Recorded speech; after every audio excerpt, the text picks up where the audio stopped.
1절 우리가 다 같이 읽겠습니다. 예수께서 그 12제자를 부르사 더러운 귀신을 쫓아내시며 모든 병과 모든 약한 것을 고치는 권능을 주시니라. 예수님을 따라다니는 사람이 굉장히 많았는데 그 중에 주님은 12제자를 밤새도록 기도하시고 난 다음에 직접 주님께서 부르셨습니다. 여러분, 오늘 우리가 예수 믿고 구원받은 것도 하나님이 만세전에 그리스도 안에서 우리를 예정하사 하나님의 자녀가 되도록 만들어졌다고 성경은 말씀하고 있는 것입니다. 그럼 우리가 열심히 예수를 믿도록 권면하고 전도하는 것은 하나님의 선택한 백성을 찾으려고 그렇게 하는 것입니다. 무조건 하고 다 구원받는 건 아닙니다, 여러분. 이 세상 사람이 많다고 해서 우리가 전도해서 온 세계 사람을 다 구원하려는 그런 마음은 좋아도 실제로는 그렇지 않습니다. 하나님이 선택한 사람만 구원을 받게 되는 것입니다. 저는 그 일에 대해서 굉장히 반발했어요. 제가 신학교 들어왔을 때하고 처음 목회할 때 하나님이 어떻게 그렇게 편벽할 수가 있느냐. 만민을 다 구원하셔야지. 어떤 사람은 택하고 어떤 사람은 안 택하고 그럴 수가 어디 있냐. 그런 마음에 상당한 반발심이 있었습니다. 그래서 알미니안주의에 따라서 하나님은 만민을 다 구원하시기를 원하시고 회개하시기를 원하신다고 그렇게 믿고서 제가 목회를 했는데 40년의 세월을 지나고 보니까 그렇지 않더라는 것입니다. 왜냐하면 아무리 권면해도 하나님이 택하지 않은 사람은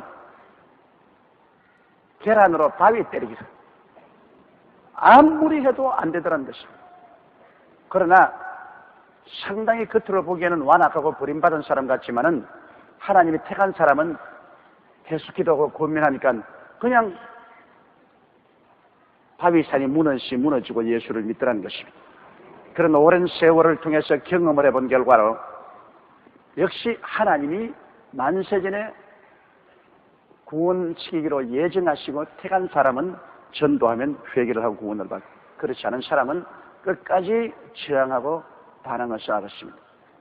그것도 사실 그렇지 않습니까? 우리가 하늘나라같이 귀하고 귀한 나라를 주는데 또 그 백성들은 예수 그리스도의 신부인데 어느 부모가 자식 장가를 하는데 신부 안 택하는 사람이 어디 있습니까? 너 길거리에 가서 아무나 주워오너라. 그렇게 할 부모는 없는 것입니다.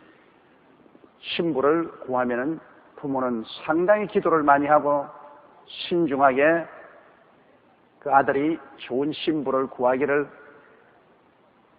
바라죠. 옛날에야 부모가 정하면 애들이 다 따라와주면 요 사이는 뭐 애들이 다 정해놓고 부모에게 소개시키러 오는 것이니까 그러더라도 말할 것은 말하는 것이 부모 아닙니까? 마음에 든다든지 마음에 들지 않는다든지 그렇게 말할 수 있죠. 하물며 하나님께서 예수 그리스도의 신부요 온 우주를 상속으로 영원히 줄 사람을 주께서 아무나 썰어 모아서 오진 않습니다. 주님이 택하시는 것입니다. 이 우주는 하나님이 당신의 선민을 위해서 만드신 것입니다. 여러분께서 구약을 읽을 때 상당히 충격을 받는 것 있죠. 이스라엘 백성을 애굽에서 이끌어내셔서 가나안 박지로 들어올 때 이스라엘 백성들을 위해서 가나안의 7족을 멸종을 시키는 겁니다. 똑같은 사람인데도 가나안 땅에는 이방인들은 하나님의 선민이 거할 처소에 있으면 거기에 있는 모든 사람들을 다 멸절시키겠습니다. 아주 간담이 서늘할 정도입니다. 그 사람들을 그냥 다 죽여요. 실을 말려버려요. 하나님이 이렇게 무자비하게 사람들을 죽일 수가 있느냐 그런 생각을 할 수 있습니다만 그러나 종국적으로 여러분 알아야 될 것은 온 우주와 만물은 하나님의 택한 백성을 위해서 있는 것입니다. 하나님을 택한 백성이 아닌 모든 것은 다 하나님의 택한 백성의 밥입니다. 그걸 알아야 돼요. 하나님은 우주의 주권자시고 절대 권력을 가지고 계십니다. 그리고 하나님이 우주를 경영하시는 섭리 속에서 자기의 택한 백성, 이 백성들에게만 이것을 주십니다. 그렇기 때문에 하나님이 예비한 가나안 땅에 육신의 선민인 이스라엘 백성을 이끌어 오실 때 이스라엘 백성을 저항하거나 이스라엘 백성의 준 땅에 거하는 사람은 무자비하게 인정사정 볼 것 없이 다 열어버립니다. 그것은 이방인들은 하나님의 선민의 밥입니다. 어찌할 도리가 없어요. 하나님을 거역하고 믿지 않은 이방인들은 하나님이 택한 백성의 밥이 되는 것입니다. 그러면 오늘 우리 예수 믿고 구원받은 사람은 영적 선민입니다. 하나님께서 영적 선민을 키워가지고서 우주를 주시려고 하는데요. 전 우주와 영원을 상속으로 주시려고 하는데요. 하나님이 이 선민들을 아무렇게나 주워 모으겠습니까? 하나님이 만세전에 우리를 아시는 고로 예수 그리스도 안에서 예정하사 하나님의 자녀가 되게 만들어 주시겠죠. 하나님 다 알기 때문에 저건 벌써 사람 안 될 걸 알면 하나님 그거 안 택합니다. 사람 될 것을 아는 사람 하나님 택하시죠. 그래서 우주를 상속으로 매기는 것입니다. 이러므로 온 인류의 역사와 온 우주는 하나님의 택한 백성들을 위해서 있는 것입니다. 그만큼 하나님이 우리를 중하게 내는 것입니다. 그 아들을 보내어서 십자가에 못 박아 몸짓고 피를 흘려 구원할 정도니까 여러분 하나님이 어마어마한 계획과 노력과 희생입니다. 보통 돈 주고 산 거 아니에요. 우리 주 예수 그리스도 하나님의 아들의 목숨을 주고 산 것이 오늘날 선민들입니다. 여러분 그러므로 오다가다 죽은 것 아니에요.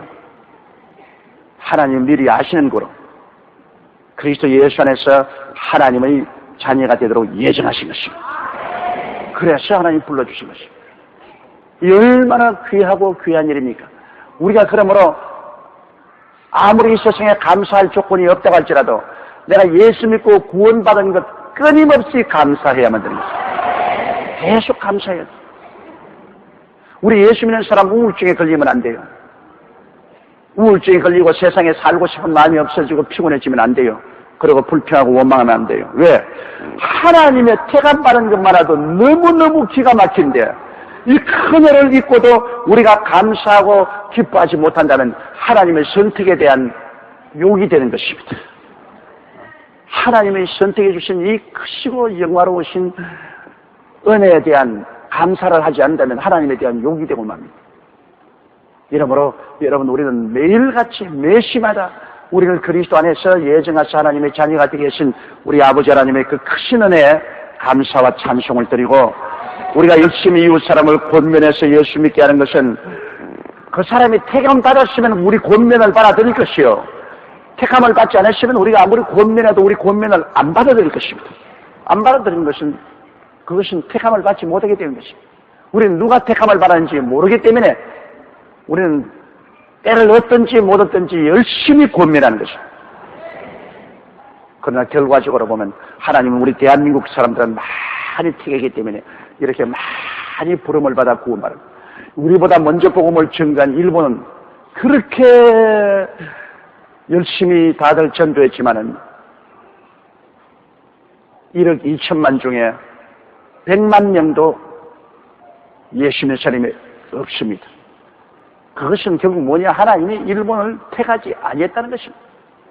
그게 이삭 죽기만 하고 계시지 하나님이 택했으면 그 사람들이 다 깨어져서 죽게 돌아오지 않겠습니까?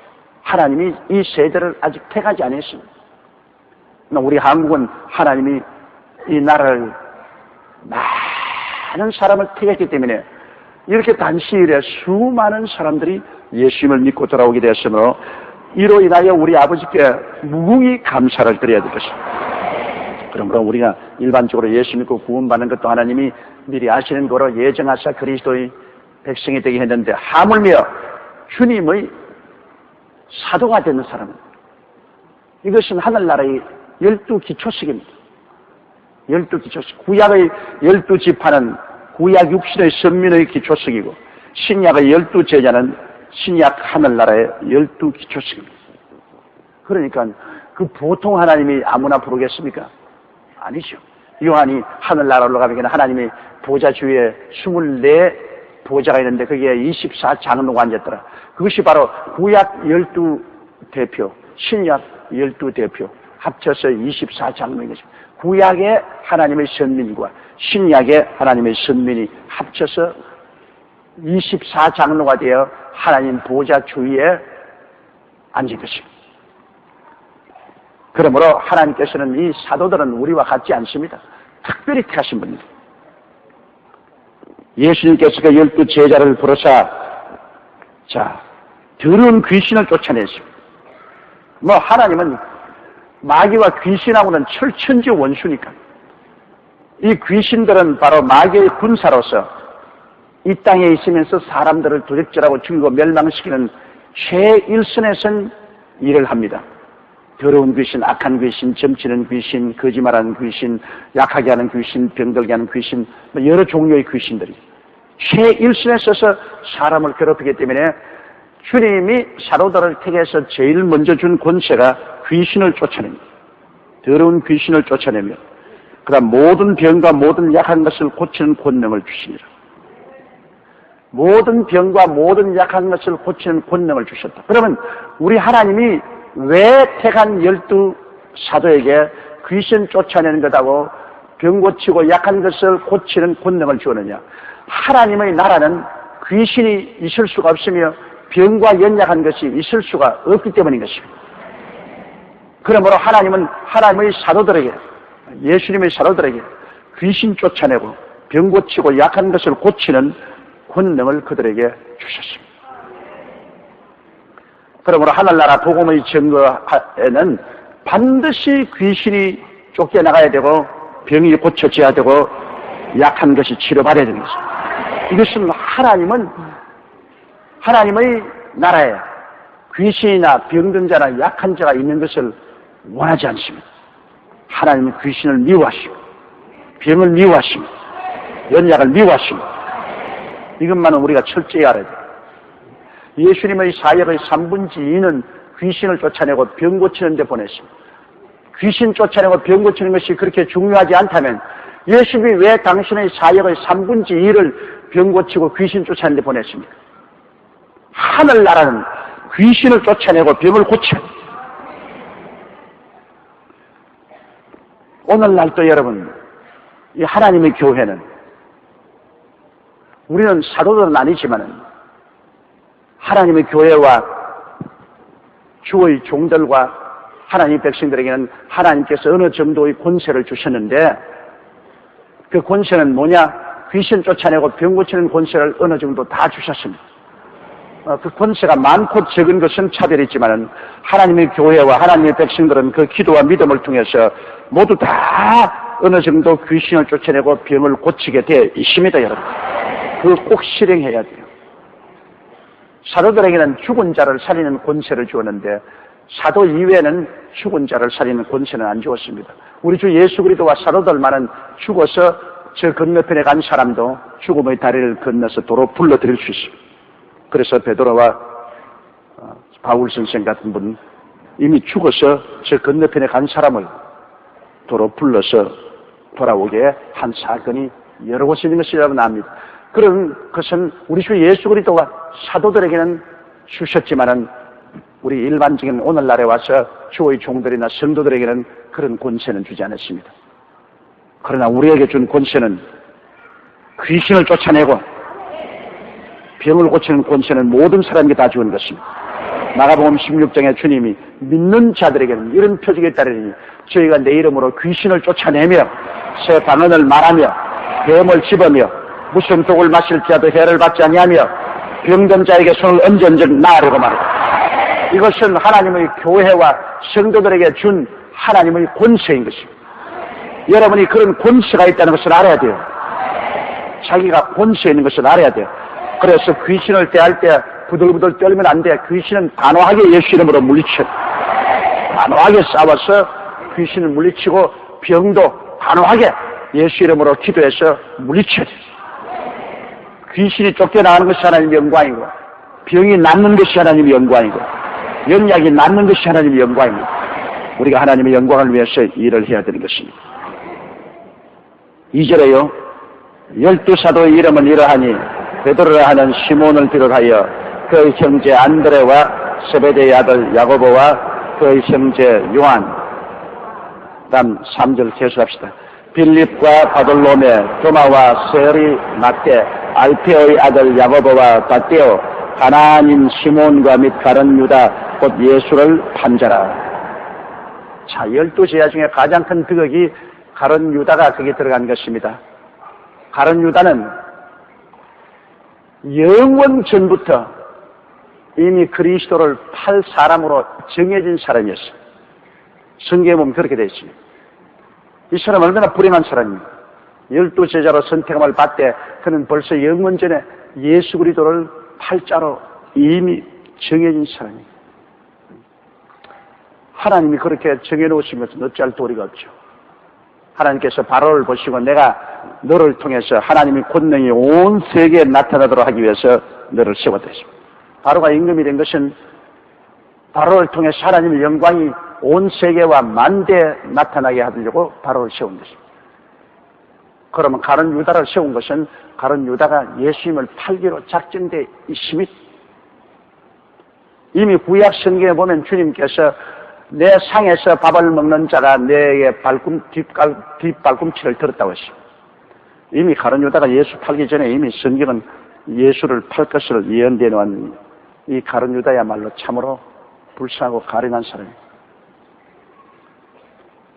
12사도 중에서 가룟 유다는 머리도 좋았습니다. 계산이 비싼 5절요.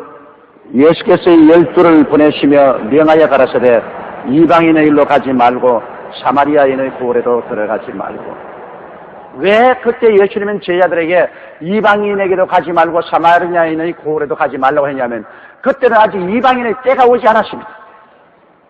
예수님이 십자가에 못 박여 몸짓고 피를 흘려 죽으시고 부활하신 이후부터 이방인에게 복음이 열렸습니다. 그러나 예수님이 왔을 때는 아직까지도 하나님께서는 세례 요한이 구약시대의 마지막 선지자입니다. 그러므로 아직까지 주 예수 그리스도께서는 이방인에게 복음을 허락하지 않으시죠.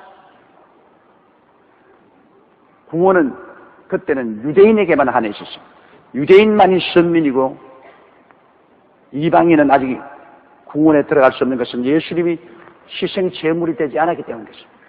예수님이 십자가에 못 박여 몸을 찢고 피를 흘리심으로 유대인과 이방인의 모든 죄를 주님이 다 사하시고 유대인과 이방인을 한 성령으로 합쳐서 한 몸 그리스도를 통해서 구원을 받도록 하나님이 섭리한 것이기 때문에 예수님이 십자가 사건 전에는 주님께서는 오직 복음을 이방인에게는 전하지 아니하고 유대인에게만 전했습니다.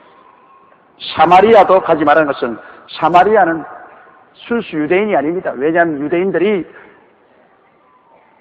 포로로 잡혀갔을 때 바벨론과 아수르로 포로로 잡혀갔을 때 이방 사람들을 데려다가 사마리아에 갖다 심어 놓았었습니다. 그러므로 사마리아에 온 사람들은 그 사람들은 이방 사람들입니다. 그 사람이 유대에 와서 하나님을 섬기는 것을 배웠을지라도 역시 선민은 아니고 이방인이기 때문에 사마리아를 유대인들은 개로 취급했습니다. 이래서 예수님께서도 이방인의 길로 가지 말고 사마리아인으로도 가지 말고 오직 유대인에게만 가서 복음을 전가하라고 말한 것입니다. 7절요. 가면서 전파하여 말하되 천국이 가까웠다 하고. 왜 보냈냐? 천국이 가까웠다. 여러분, 천국이 가까웠으면 얼마나 가까웠습니까? 하늘나라 임금이 있는 곳에 하늘나라가 있는 것입니다. 하늘나라 임금이 누구십니까? 예수님이시죠. 그럼 예수님이 이 땅에 오셨으니까 천국이 예수님과 같이 오신 것입니다. 예수님이 오신 것이 천국이요. 예수님 안 계시면 천국이 안 되는 것입니다. 임금이 계시고 그 임금이 다스리시고 경영하시면 그것이 하늘나라인 것입니다. 그러므로 예수님께서 유대 땅에 오셨으니까 유대 땅에 하늘나라가 임한 것입니다. 하늘나라 임금이 오셨으니까. 또 하늘나라 임금이 계시니까 하늘나라 역사가 일어납니다. 예수님 가는 곳마다 죄인의 죄가 용서받고 귀신이 쫓겨나고 병이 낫고 죽은 자가 살아나고 배고픈 자가 먹고 그리고 평안과 기쁨이 넘치는 하늘나라의 역사가 일어나 하늘나라가 다스리고 하늘나라가 경영을 하기 시작하는 것입니다. 여러분 오늘날 예수님이 십자가에 죽고 부활하시고 난 다음부터는 하늘나라가 우리 속에 들어온 것은 왜냐하면 우리가 예수님을 우리 마음에 모셔드리기 때문에 임금이 우리 속에 와서 우리를 다스리고 우리 인생을 경영하면 우리 속에 하늘나라가 들어와 계신 것입니다. 나라는 임금이 들어와서 주장하고 경영을 하면 나라가 되는 거예요. 그러므로 여러분과 나라는 다 미니 천국이에요. 우리 속에 임금인 예수님이 들어와 있고 우리가 예수님을 믿고 순종해서 예수님이 우리를 다스리고 우리를 경영하시면 우리 자체가 하늘나라인 것입니다. 하늘나라. 이러므로 여기에 모두 다 하늘나라가 모였어요. 하늘나라. 그 교회는 하늘나라예요. 교회는 왜냐하면 우리 주님이 교회를 다스립니다. 교회는 절대로 민주주의가 아닙니다. 오늘 사람들이 오해해가지고서 교회를 모여가지고 모두 투표로 가지고 뭘 하고 민주주의를 하려고 하는데 어림없는 소리입니다. 하늘나라는 신주주의입니다. 주님이 다스리는 것이 하늘나라인 것입니다. 우리가 투표해가지고서 예수님을 구주로 만든 것 아닙니다. 우리가 투표해서 예수님을 교회의 머리로 만든 것 아닙니다. 우리 하나님은 절대 주권자로서 하나님은 만왕의 왕 만주의 주가 되시고 영원한 하나님이 되시기 때문에 우리는 교회에 와서 절대 주님께 복종할 따름인 것이요. 여기에 민주주의로서 이루어지지 않습니다. 교회는 기도하고 성령의 뜻을 받들어서 우리가 모든 것을 주의 종도 그렇고 당회도 재직회도 모든 교회에 모이면 성령의 지배를 받아야 돼요. 성령의 지배를 받지 않으면 그건 하늘나라가 아닌 것입니다. 많은 오늘날 교회가 하늘나라가 아닙니다. 인간나라입니다. 인간들이 모여서 투표해서 인간의 생각으로 일을 하려고 할 때 그것은 하늘나라가 아닙니다. 하늘나라는 성령이 말씀하시는 음성을 듣기 위해서 끝까지 기도하고 기다리고 성령의 인도를 따라서 모든 것을 다스리고 운행할 때 하늘나라가 되는 것입니다. 그러므로 사도들에게 회개하라 천국이 가까워왔다. 이제 오늘날에 와서는 우리가 회개하라 천국이 우리 속에 왔다. 가까운 그 정도 아닙니다. 이제는 성령으로 말미암아 천국이 우리 속에 와서 우리를 다스리는 것입니다. 만일 그때 이스라엘 백성들이 예수님을 왕으로 모시고 절대 믿고 순종했으면 예수님이 이스라엘 백성을 다스리고 돌보았기 때문에 이스라엘 나라에 큰 하나님의 축복이 임하실 것입니다. 그러나 이스라엘 백성들은 예수님을 받아들이지 아니하고 믿지 아니하고 불순종하고 그 얘기했습니다. 그 결과로 멸망받았지 않습니까?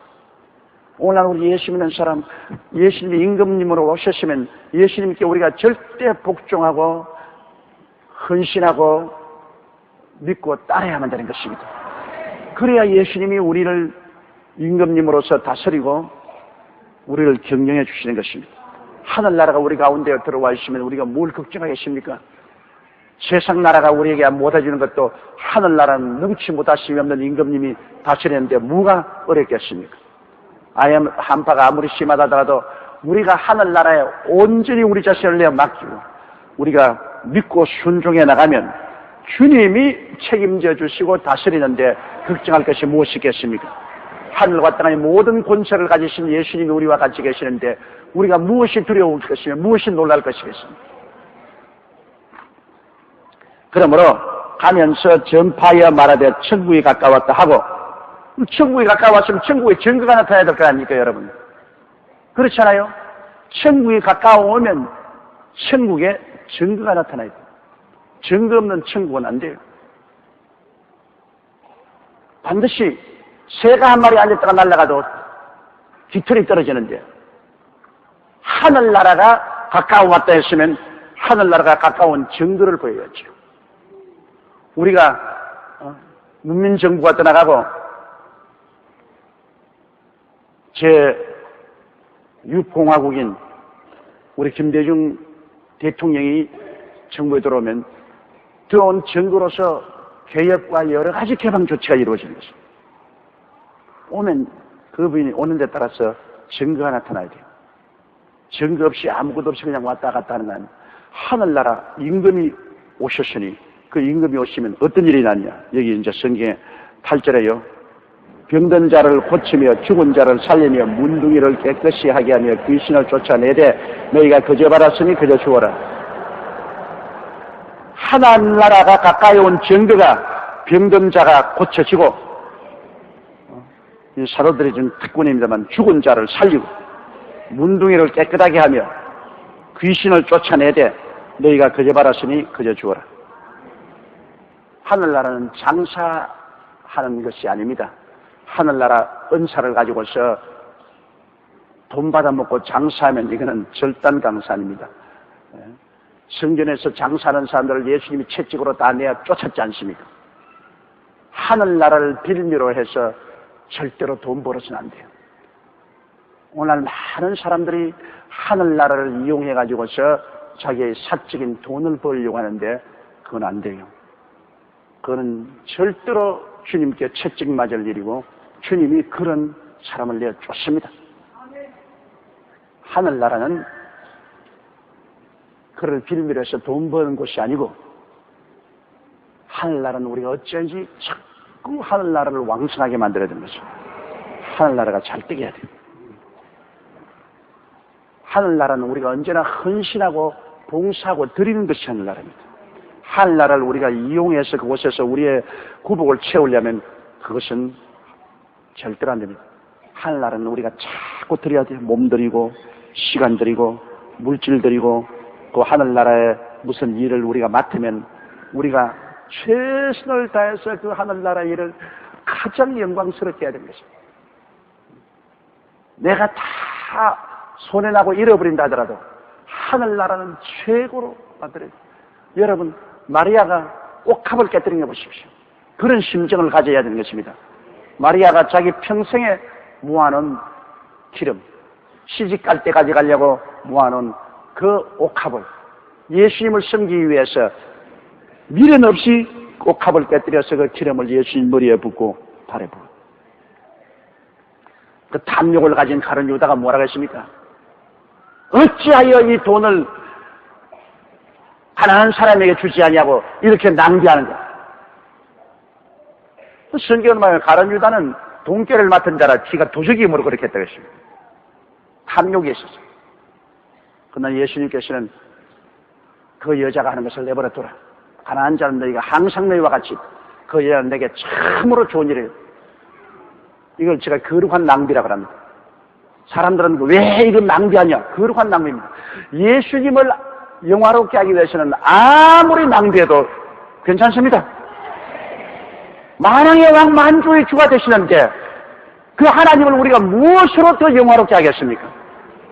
금과 은으로 영화롭게 한다면 예수님께 얼마든지 해도 그건 낭비가 아닙니다. 그건 영광, 하나님을 위해서 우주를 다 드린들 우리가 무엇이 낭비입니까, 여러분? 사람을 위해서 하면 낭비가 됩니다. 그리스도의 영광을 위해서 하는 일은 그 무엇을 해도 낭비가 안 됩니다. 우리의 생명을 다 바친다 해도 낭비가 안 됩니다.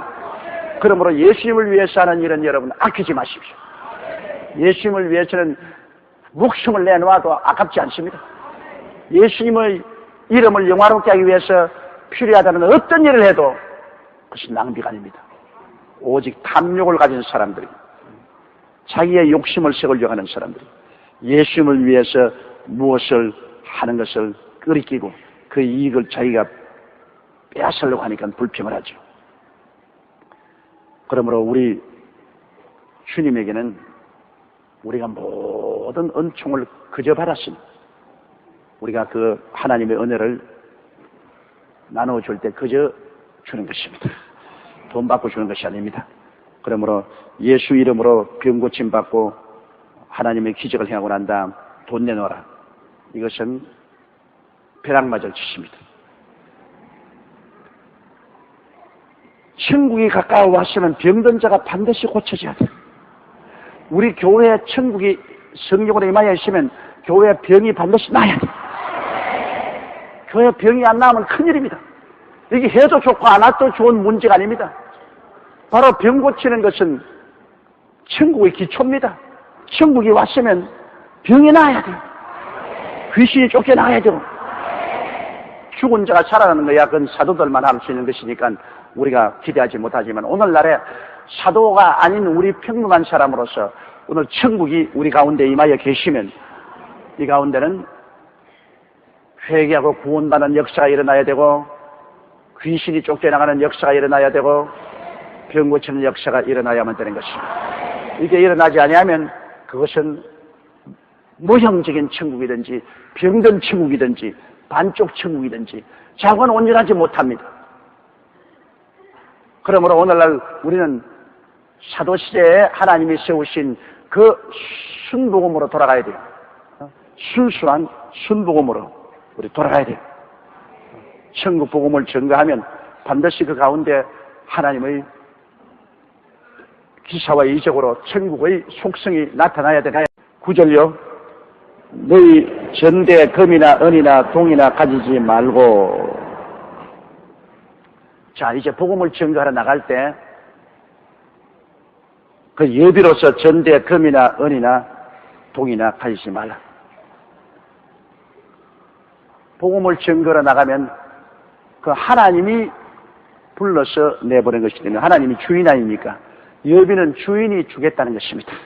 주님 명령에 따라서 나가서 복음을 전가하면 주님께서, 주인 되신 주님께서 그 예비를 되어줄 테니까. 그러므로 전적으로 하나님께 의지하고 나가지 미리 사람이 준비해가지고서 예비를 나르면서 나가지 마라. 그렇게 말했습니다. 이것은 주님께서 주의 종들에게 명령하는 것입니다. 뭐 우리 일반 사람들 보고서 너희 아무것도 준비하지 말고 직장도 가야지 말고 일도 하지 말고 집에 가만히 입만 딱 벌리고 있어라. 그렇게 말하는 건 아닙니다. 주의 종들에게, 사도들과 주의 종들이 하나님 사업을 할 때 주의 종들이 하나님 사업을 하는데 모든 인간적인 노력과 수단으로 준비해서 안 나가고 하나님만 의지하면 하나님이 돌봐 주시겠다는 것입니다. 주의 사업을 할 때. 물론 우리가 이 세상에 내 사업을 할 때는 내가 모든 것을 예비해야죠. 봄, 여름, 가을, 겨울을 위해서 예비해야 되고 자녀들을 위해서도 예비해야 되고 예비해야 됩니다. 성경에도 자녀가 부모를 위해서 예비하는 것이나 부모가 자녀를 위해서 예비한다고 말했습니다. 또 하나님은 야훼 이르시라. 하나님은 예비하는 하나님이죠. 모든 걸 예비할 줄 알아야 돼요. 그래서 성경에 계미에서 배우라 하지 않습니까? 계미는 예비하는 겁니다. 열심히 여름에 일해서 겨울 동안 먹을 것을 예비하지 않습니까? 우리가 인생을 살면서 다 하나님을 믿고 의지하고 축복받아서 예비하면서 살아야 되는데 복음을 전가하러 갈 동안에는 하나님의 말씀을 전가하러 사명을 가지고 갈 때는 온전히 주님만 의지하고 나가라고 말씀합니다. 주님이 돌보아 주시겠다는 것입니다. 10절요. 예언을 위하여 주머니나 두벌 옷이나 신이나 지팡이를 가지지 말라. 이는 일꾼이 저 먹을 것 받는 것이 마땅함이니라. 일꾼을 고용했으면 일꾼에게 먹을 것을 주고 입을 것을 주지 않습니다. 주인이 그 책임이거든요. 먹을 것과 입을 것과 있을 곳을 주는 것은 주인 책임입니다. 그러면 하나님이 우리 주인인데 하나님이 복음 전가하는 사람을 내보낼 때는 우리 하나님이 책임진다는 것입니다. 무엇을 먹을까, 무엇을 입을까, 무엇을 마실까 하는 것을 하나님이 책임지기 때문에 하나님은 의지하고 뭐 금이나 은이나 준비하고 전대나 지팡이나 옷이나 신발이나 준비하지 말라. 그렇게 말씀을 하셨습니다. 근데 이것은 오랜 세월을 통해서 목회를 해와본 사람은 참이라는 것을 느낄 수가 있어요. 제가 40년 목회 생활을 뒤돌아볼 때 교회가 부흥이 되어서 저에게 먹고 입고 마실 것을 제공해 준 횟수는 40년 목회 가운데서 한 15년 돼요. 그 전에 불광동에서나 서대문에서 그리고 여의도로 나와서 초반기에서는 제가 교회 월급을 받지 않았습니다. 그럼 왜냐? 월급 받을 수 있는 처지가 못 됐어요. 교회가 항상 재정이 쪼달리기 때문에 계속해서 땅 사고 계속해서 교회를 지음으로 그게 너무 많은 돈이 들어가기 때문에 그게 뭐 제가 앞장서서 해야 되므로 월급을 받을 수가 없죠. 그러면서 열심히 하나님 앞에서 전도를 해요. 근데 하나님께서 그런 긴 세월을 살면서 굶어 죽지 않도록 했기 때문에 지금 살아있죠. 여기서. 불광동에서는 별로 하나님이 살은 안 좋습니다만 그러나 먹고 살도록 늘 주님 돌봤어요. 또 서대문에 나와서도 우리가 하나님 사업하면서 하나님이 늘 먹고 살도록 해주셨어요. 교회에서 월급을 안 받아도 먹고 살도록 했어요. 그때는 희한하게 그 하나님이 지혜를 주셔서 최하철 목사님하고 저하고 열심히 신방을 하니까 집안 사정을 많이 압니다. 이 집은 어떻고 저 집은 어떻고 이 집은 팔집이고 지금 안 팔집이고 복덕방을 했다. 복덕방. 자연적이니까 그리고 그때는 피아노를 외국에서 수입해서 팔고 사게 하기 때문에 우리 한국에서 피아노를 못 만들었어요. 그러므로 피아노 사고 팔고 하고 그다음부터 전화가 그때는 아주 귀했습니다. 전화도 팔고 사고. 그래서 신방댕기면서 우연히 하나님이 그 길을 열어주어서 전화도 팔고 사고 피아노도 팔고 사고 집도 소개해주고 그래가지고서 먹고 살았다. 하나님이 다 그렇게 특별히 그 일로 돌아다니지 않고 복음 증가로 돌아다니다니까 자연히 그런 길을 하나님이 열어주시다. 그래서 그런 기적을 많이 체험했어요. 제가 외국에 옛날에 부흥에 많이 다닐 때 진짜로 이 성경처럼 한국에 그때는 너무나 가난하고 외국에 나갈 때 돈 $200밖에 못 가져가십니다. $200 가지고서 2달씩 어떻게 그 비싼 돈을 지불하고 미국이나 구라파에서 복음을 전합니까? $200 가지고 어림도 없습니다. 그런데도 불구하고 그 $200 가지고 가서 복음을 전가할 때 하나님께서 참 희한하게 이끌어 주어서 밥을 얻어먹게 만들어 주시더라고요. 복음을 전가하면서 역사지 모르는 땅 아닙니까? 한국 같으면 어디 가서 동양도 하지만은 그이나 미국이나 고라파나 저런 데 가면 누가 일가친치겠습니까? 아무도 모르지 않습니까? 그래도 그곳에서 그리스도의 복음을 전가하니까 와서 밥 먹으라는 사람도 있고 그리고 옷가지도 주는 사람들도 있고 신발도 주는 사람이 있고 그래서 온 구라파나 미국에 다니면서 복음을 전할 수 있습니다. 물론 그와 함께 고통도 많이 따랐지만 그러나 하나님이 절대로 빈손 들고 굶주려서 주지 않도록 만들지는 않은 것을 저는 체험을 했습니다. 일꾼이 저 먹을 것을 받는 것이 마땅하다. 하나님 사업을 하면 하나님 먹여주십니다. 자, 11절요. 아무 성이나 촌에 들어가든지 그 중에 합당한 자를 찾아내어 너희 떠나기까지 거기서 머물라. 주의 복음을 전하러 가면은 어느 집에 들어가든지 그 집에서 있다가 끝까지 그 집에 있다가 나오라. 요 사이는 복음 전하러 가면 다 여관에 아니면 호텔에 들어가지만 우리 한국에서도 처음에 제가 여기 한국에 부흥사로 나다닐 때는 그때는 여관이나 호텔에 들어가는 것은 꿈에도 꾸지 못합니다. 언제니 가면은 권사님 댁이나 집사님 댁이나 장로님 댁에 가시는데 정말 참 복음 전하러서 한 주일 동안 장로님이나 권사님이나 집사님 댁에 가 있으면 굉장히 불편합니다. 장로님 부부만 살면 그건 편안한데 댁에 가면 거기에 아들이 있지요, 며느리 있지요, 그 다음에 애들 있지요. 제일 불편한 게 뭐냐? 화장실 가는 것이 제일 불편합니다. 이 목사가 체면이 있기 때문에 점잖하게 화장실 가야 되잖아요. 화장실 가더라도 점잖이 가고 이랬는데 아이고 화장실에 가야 되는데 그 집 며느리가 와서 문 두드리지 않냐, 애들이 와서 문 두드리지 않냐. 정말로 그것이 제일 곤란합니다.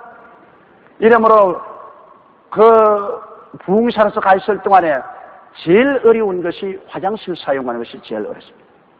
그 세수하고 목욕하는 것도 힘들고 땀이 완전히 나가면 땀 투성인데 목욕할 때가 있어야죠. 그러면 뒷뜰에 가서 목욕을 해야 되는데 야 이거 뒷뜰에 가서 물 덮으시다가 누가 오면 어떻게 합니까? 그래가 막 뒷뜰에 가서 막 불이 나게 물 덮어 쓰고 막 뛰어 들어오고 그런 것이 부흥에 다닐 때 불편합니다. 그래도 성경에는 한 번 들어가면 그 집에 있지 다른 집에서 더 대접 잘한다고 다른 집으로 옮기지 말라고 그랬습니다. 내가 미국에 버드필드 목사님이라고 하늘나라 가신 노스웨스트 대학 총장의 이야기를 들어보았는데, 그분이 부흥회를 한 곳에 갔는데 한 집에 들어가서 근데 굉장히 불편하더랍니다. 그런데 다른 옆에 성도가 우리 집으로 오시라고, 우리 집은 집도 넓고 숙소도 넓으니까 우리 집으로 오라고 하는데, 그 집에 가려고 생각을 하다가 성경을 펼치니까 네가 어느 집에 들어가든지 그 집에서 머물고 떠날 때까지 이 집으로 집에 옮기지 마라 그러더랍니다. 그래서 그냥 그 집에 옮기고 싶은 게 꿀떡 같은데도 성경이 그렇기 때문에 하나님 말씀이 옳다고 그냥 그 집에 있었는데, 며칠이 지나고 난 다음에 그 집에 금구가 치더랍니다. 관계 당국이 와서 줄을 치더랍니다. 그러니까 그 집에 장질 불사가 발생했어요.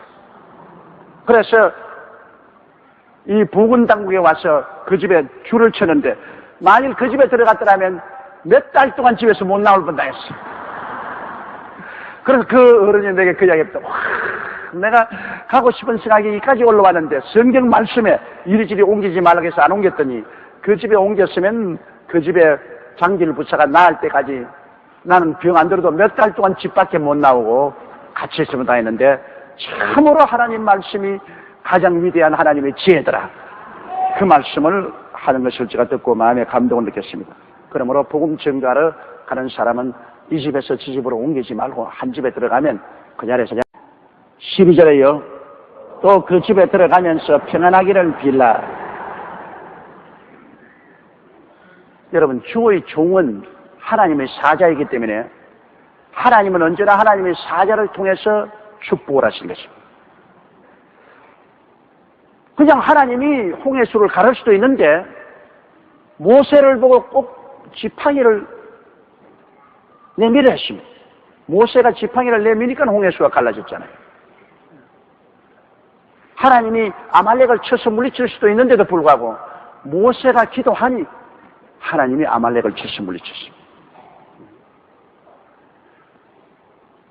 하나님은 주의 종의 입술을 통해서 축복을 하시고 주의 종이 일어서고 앉는 것을 통해서 축복을 하십니다. 하나님 눈에 안 보이잖아요.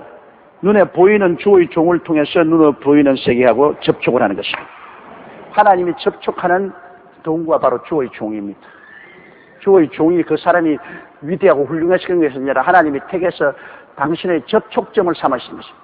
아무리 이게 전기가 많이 와도 여기 전기가 접촉점이 있어야 팍 하면서 접촉이 되지 않습니까? 하나님의 능력은 주의 종에게 임하여 있어서 주의 종이 그 접촉점이 되는 것입니다. 그렇기 때문에 사람들은 주의 종 지나내나 가지고 그렇지 않습니다. 지나내나가 아닌 게, 한 사람은 하나님이 서겠다고 접촉점으로 택한 사람이고 한 사람은 안 택한 사람입니다. 주의 종으로. 지나내나 아닙니다, 여러분. 내가 주의 종이라고 해서 내 지위를 높이려고 그렇게 한 말은 아닙니다.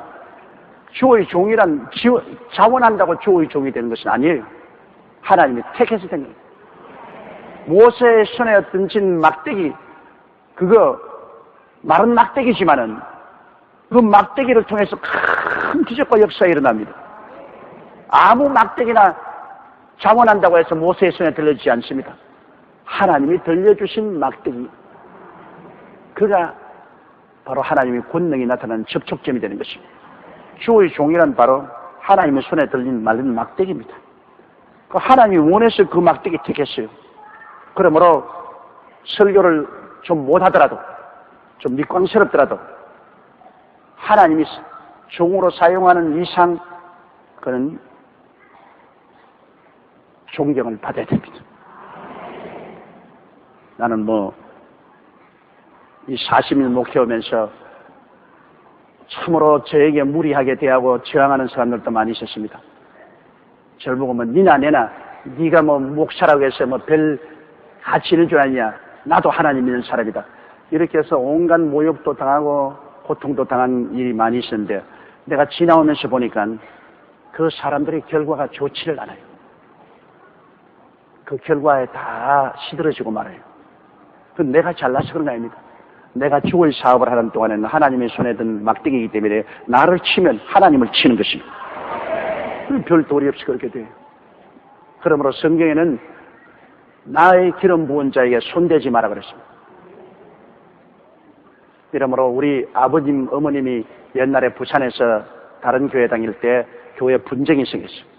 그래서 막 그 강당에 올라가서 목사님 멱살을 잡고 끌어 내려오고 그러는데 그 목사가 또 별 볼 일 없는 목사였으면 내가 볼지라도, 그런데 집사님들 올라가서 목사를 잡고 내려오는데 내가 아버님 보고, 아버지는 절대 가담하지 마세요. 그게 잘났든 못났든 하나님이 쓰는 지팡이인데 그 지팡이를 때리려면 하나님 팔을 때려야 됩니다. 하나님 팔을 안 때리고는 지팡이를 때릴 수 없는데 하나님 팔을 때리고 살아남을 사람 없습니다. 아버지는 그 교회를 떠나십시오. 절대로 주의 종하고 다투지 말고 떠나십시오. 우리 아버님이 우리 하나님의 성의 교회에 다니다가 말고 초랑교회로 떠났다고. 그런데 우리 아버님은 지금까지 건강하고 살아계시고 그때 그 올라가서 멱살 잡아 당기고 밀고 하는 사람 다 죽었어요. 다 죽었어요. 그러니까 그 주의 종이 위대해서 그런 것이 아니라 그 주의 종을 사용하는 하나님의 팔이 위대하기 때문에 하나님의 팔을 때리면 안 됩니다. 그러면 반드시 그는 보응을 받게 돼요. 주의 종이 집에 들어와서 평안을 빌면 그 가정에 평안이 와요. 그 사람이 별 볼 일 없는 사람이 지가 뭐 큰 소리하고 평안을 빌, 그 사람이 중요한 게 아니라 그 사람을 통해서 하나님이 평안을 주기를 원하시기 때문에 주의 종이 와서 집에 와서 예배 받드리고 평안을 빌면 집에 평안이 와요. 사업장에 와서 축복 기도를 해드리고 평안을 빌면 사업장에 이상하게 평안이 다가오고 좋은 일이 생겨요. 이 세상에 하나님은 눈에 안 보이지 않습니다. 그러나 주의 종은 하나님의 대변자로서 눈에 보이지 않습니다. 그러나 주의 종이 가는 곳에는 하나님이 함께 가시기 때문에 그곳에서 주의 종이 앉아서 예배를 드리고 평안을 빌면 그 평안이 하나님이 그 주의 종을 통해서 임하게 하는 것입니다. 물론 주의 종이 못되게 굴면 하나님이 그 종을 버리죠.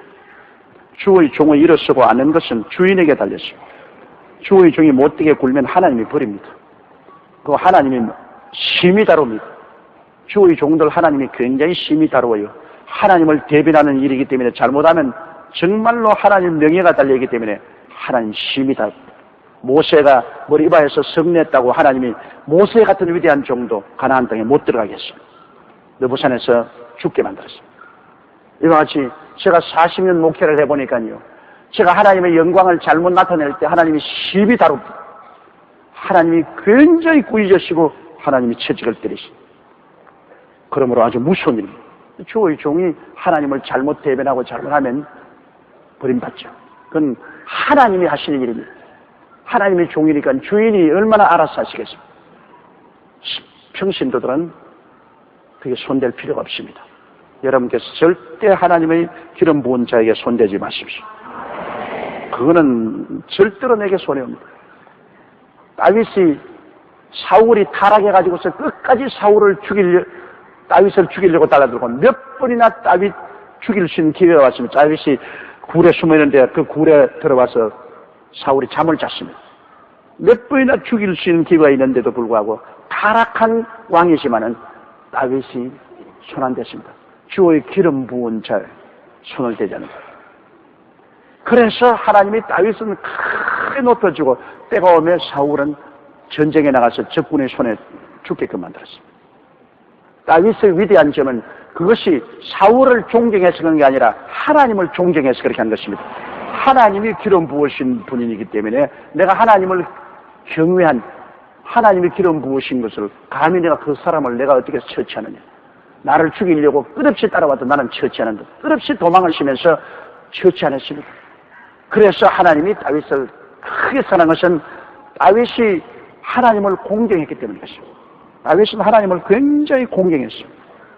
그러므로 우리가 하나님을 공경하면 하나님이 사용하는 사람도 귀하게 내게 되는 것입니다. 그 잘못하면은 하나님을 무시하는 것이 됩니다. 사람을 무시하는 것이 아니죠. 그러므로 주의 종이 들어와서 평안하기를 빌면 평안이다고 한다. 13절요. 그 집이 이에 합당하면 너희 빈 평안이 거기 임할 것이요. 만일 합당치 아니하면 그 평안이 너희에게 돌아올 것이다. 합당하는 것은 뭐냐면 평안을 빌면 그 집안 식구들이 다 믿음으로 하나님을 받아들이고 영접하면 그 평안이 그게 임할 것인데 그 집에 가서 평안을 빌어도 하나님을 믿지 아니하고 하나님을 거역하면 그 평안이 필요가 없죠. 하나님이 주는 은혜를 기쁘고 감사하게 받아들이면 평안이 많은데, 하나님께서 주시는 그 평안을 하나님을 믿지도 아니하고 거역하고 반역하면 그 평안은 도로 들어와서 평안을 비인 그 사람에게 그 평안이 도로 돌아오는 것입니다. 도로 축복이 그 사람이 오는 것입니다. 그러므로 우리가 주의 종이 와서 예배를 드리면 극진히 받아들일 것이고 환영하고 믿음으로 하나님의 축복을 받아들여야 되는 것입니다. 받아들여야 그것이 효과를 발생하는 것입니다. 14절요. 누구든지 너희를 영접도 아니하고 너희 말을 듣지도 아니하거든 그 집이나 성에 나가 너희 발의 먼지를 털어버리고. 영접도 아니하고 말씀도 듣지 아니하고 반발하거들랑 그 집이나 그 성에 밖에 나가서 발에 묻은 먼지를 털어버리고. 너희에게 밟은 먼지조차도 더럽다고요. 더럽다. 그리고 털어버리는 거죠. 그것은 주의 종이 털어버린다고 생각하면 큰일입니다. 하나님이 털어버리겠다는 것입니다. 같이 복음을 전가하는데 주의 종을 영접도 아니하고 말씀을 듣지도 아니하고 반발하더라 먼지를 털어버려. 먼지가 털어지는 것처럼 하나님이 털어버린다는 것입니다. 하나님께 버림을 받으면 뿌리 뽑힌 나무와 같습니다. 뿌리를 뽑아놓으면 잠시 동안은 퍼렇게 살아있는 것 같아도 시간이 지나면 말라버립니다. 우리가 시골에서 밥 내면 풀을 많이 뽑아냅니다. 풀을 뽑아서 뿌리를 털어버리고 뽑아서 털어버리고. 그러면 그 잡초를 뽑아서 떠놓으면 그게 푸르게 있어요. 잠시 좀 더 살아있지 않느냐? 아닙니다. 시간만 지나면 다 말라버립니다. 뿌리가 뽑히기 때문에. 하나님께서 저주해버리면 그 당시에는 괜찮은 것 같으나 시간이 지나면 기가 말라버리기 때문에 다 말라버립니다. 하나님이 축복해 주시면 기가 왕성해서 살아나고 하나님이 저주하시면 생기가 끊어지기 때문에 완전히 말라버리고 마는 것입니다. 그러므로 하나님이 일으키는 백성은 흥하고 하나님이 저주하는 백성은 망하는 것입니다. 하나님이 일으키는 사람은 흥하고 하나님이 저주하면 망하는 것입니다. 그러므로 하나님을 반역하고 그리스도의 복음을 받아들이지 않거들랑 사도들에게 주님 말씀하기를 발에 먼지조차 털어버릴 것입니다. 정말로 무서운 일이죠. 주의 종을 통해 하나님이 모처럼 찾아와서 녹구하고 들어오는데 그를 배반해버리면 그 다음에 희망은 끊으시죠. 우리 하나님께서 우리에게 복을 주실 때 우리는 너무나 감사하게 받아들이고 겸허하게 하나님 앞에 엎드려서 경배해야지요. 절대로 거역하는 삶을 살아서는 안 됩니다. 하나님이 가장 미워하는 것이 하나님의 말씀을 거역하는 것입니다. 하나님 말씀했는데 거역하는 것, 알고도 거역하고 반역하는 것. 이것을 하나님은 굉장히 미워하시는 것입니다. 우리 하나님 말씀이 임하시면 우리가 겸허하게 말씀을 받아들이고 믿고 순종하면 하나님께 복을 받게 되는 것입니다. 15절요. 내가 진실로 너희에게 이르노니 심판날에 소돔과 고모라 땅이 그 성보다 견디기 쉬우리라. 소돔과 고모라 땅은 그때 구약시대에 하나님이 심판한 것입니다. 이제 오늘날에 와서는 신약시대에 하나님께서 그 아들 예수님을 보내셔서 몸을 찢고 피를 흘릴 정도로 큰 사랑을 베풀었어요. 구약시대는 상상할 수 없는 그런 큰 사랑을 베풀어 놨는데 그 사랑에 대한 배반을 하면은 하나님이 심판하실 때 소돔 고모라는 약과라는 겁니다. 소돔 고모라가 폭발해서 다 죽었지 않습니까? 그건 약과다. 하나님의 아들의 사랑을 배반한 자에게는 하나님의 심판은 무지무지한 심판이 다가올 것이라는 것입니다. 오늘 앞으로 이 지구상에 여러분 다가올 하나님의 심판을 생각하면 몸서리 납니다.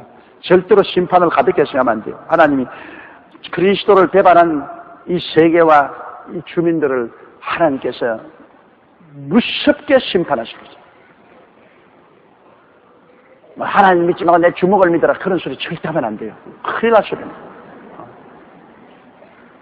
주먹 그거 무슨 몇 푼어치 같이 난다고. 당장 썩어버릴 것인데, 구원을 받은 사람은 말할 수 없는 영광이 앞에 기다리고 있습니다. 구원을 받지 않고 하나님을 반역한 사람은 형언할 수 없는 하나님의 심판이 기다리고 있습니다. 소돔과 고모라성의 심판은 약과라 무지무지한 심판이 기다리고 있는 것입니다. 바로 7년 환란 동안에 그 심판을 당할 것이고, 7년 환란 이후에 7년 왕국이 있고, 그 이후에 음부에 갇혔다가 부활해서 불과 유황으로 타는 못에 빠져들어가서 영원히 기약 없이 그 불못 가운데서 영이 고통을 당합니다. 그 정말 몸서리치는 일입니다, 여러분. 이러므로 우리가 예수 믿고 구원받았으면 구원을 끝까지 붙잡아야 돼요. 열심을 내어서 주님을 섬겨요. 이거 등한히 하면 안 됩니다. 큰일 납니다. 정말로 큰일 납니다. 짐승은 죽어버리면 그뿐이지만 사람은 육신의 장막지 벗어버린다고 해서 없어지지 않습니다. 하나님의 형상과 모양대로 지은 바는 영혼이기 때문에 여러분 영체가 육체를 입고 지금 살고 있습니다. 장갑 보십시오. 장갑 끼고 있다가 싹 뽑으면 5손가락 그대로 남아있잖아요. 그래도 그 장갑은 깍두기고 알맹이는 빠져나왔습니다. 지금 손이 장갑 끼듯이 여러분의 영체가 우리 육체를 장갑 끼듯이 끼고 살고 있는 것입니다. 우리 요대로 끼고 살고 있어요. 쏙 꼬아버리면 쏙 뽑혀나가는 겁니다. 장갑처럼. 영체가 참이요, 육체는 영체가 입고 있는 현상입니다. 그런데 그 영체가 영원한 불과 유황으로 타는 못에 들어가서 소금치듯 하는 고통을 당할 것이라 했는데 그걸 어떻게 감당하렵니까? 정말로 쉬운 일이 아닙니다. 차라리 안 태어났으면 좋지요. 사람으로 태어난 이상은 별도리 없이 예수 믿어야 됩니다. 믿고 구원을 받아야 돼요. 이게 얼마나 큰 축복이고 얼마나 큰 영광인지 말할 다 할 수 없는 것입니다.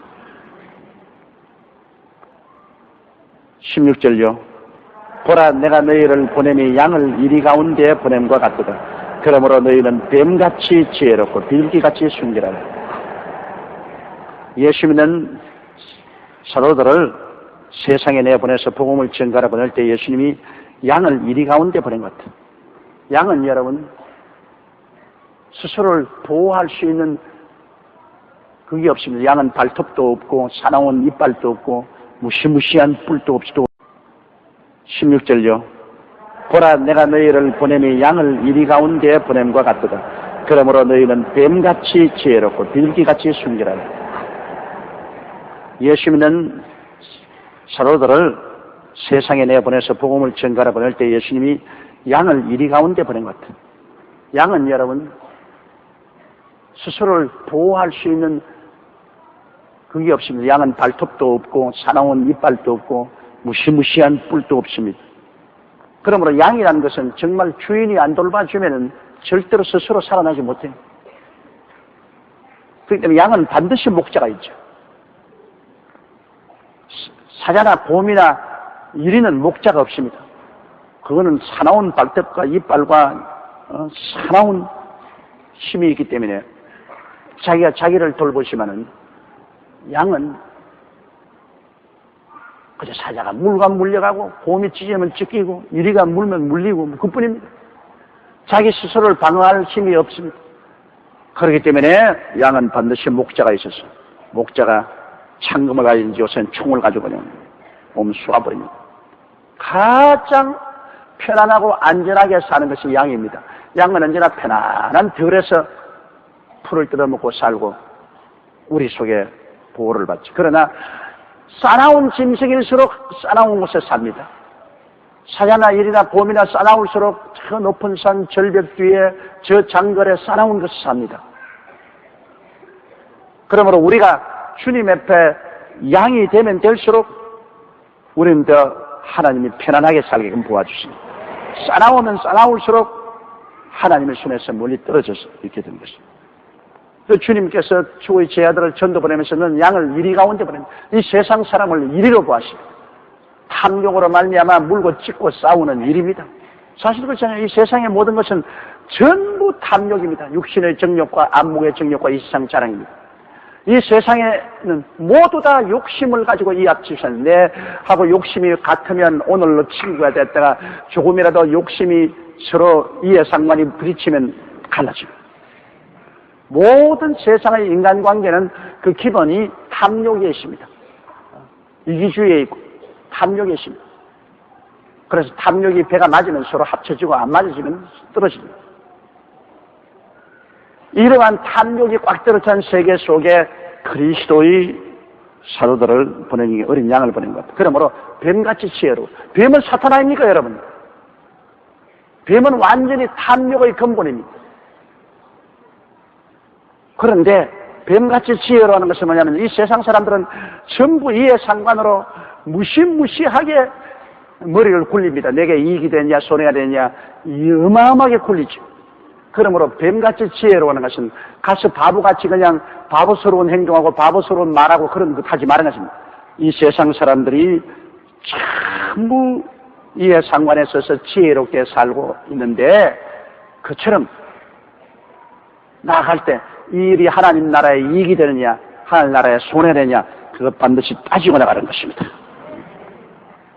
무조건 하고 그냥 나가가지고 하늘나라에 또 팔아먹어버리고 뭐 전부 다 손들어버리고 그렇게 하는 건 아닙니다. 우리도 여러분 하늘나라 전파로 나갑니다. 하늘나라에 유익되는 일을 위해서는 우리가 전력을 기울이고 하늘나라에 손해되는 일은 우리가 전력을 기울여서 피해야만 되는 것입니다. 거기에 대해서 우리가 총지혜를 동원하되 세상 사람들이 사탄의 뱀같이 이해상관에 있어서 그들의 생활을 하는 것처럼 우리는 하늘나라에 이익이 되느냐 손해가 되느냐 이것을 언제나 마음에 두고서 우리가 살아야 됩니다. 하나님 나라에 이익되는 것은 우리가 전력을 기울여서 추구하고 하늘나라에 손해되는 일은 우리는 절대로 안 합니다. 절대로 하나님 손해되는 것은 우리가 피해야 됩니다. 여기에서 세상 사람들이 이해관계로 지혜롭게 사는 것처럼 우리는 하늘나라의 이해관계를 가지고 지혜롭게 살아야 됩니다. 바보같이 하지 말아요. 그러므로 우리가 집에서 가정생활에도 예수 믿는 사람 뱀같이 지혜롭게 해야 돼요. 남편이 절대로 11조 들으지 마라 그러는데 11조 들은 통장 가지고 나 11조 들어요. 이런 바보가 어디 있어요. 뱀같이 지혜롭게 싹 감추어야지.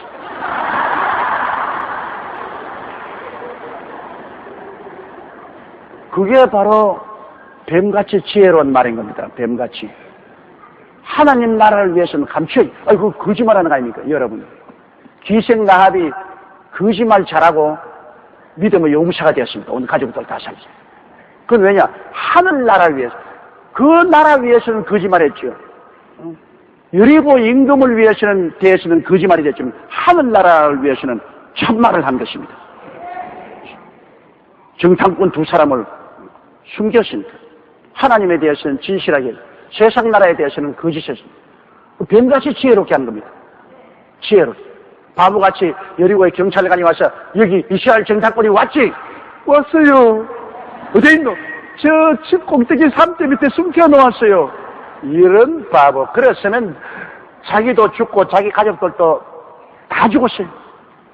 그런데도 기생나합은 뱀같이 지혜로웠습니다. 하늘나라를 위해서 지혜로웠습니다. 그들을 데리고 옥상에 올라가서 삼대 밑에 숨겨버렸습니다. 그리고 여리고 경찰이 와서 여기 왔지? 아, 오기는 왔습니다. 어디 갔냐? 성문 닫기 전에 밖으로 나갔습니다. 뛰어가보세요. 잡을 수 있을 것입니다. 딱 감추어. 그러고 난 다음에 올라가지고 내가 너를 보호한 것처럼 이스라엘이 여리고성을 무너뜨리거든 나와 내 가족을 살려달라고 계약을 맺었습니다. 얼마나 지혜로웠습니다. 여리고성의 사람이 다 멸망할 때 기생과 그 가족들은 다 살았다. 다 살았어. 지혜로. 그러므로 뱀같이 지혜로워라. 하늘나라를 위해서, 세상 이해 상관이 아닙니다. 하늘나라의 이해를 위해서. 하늘나라를 위해서는 여러분 뱀같이 지혜로워요.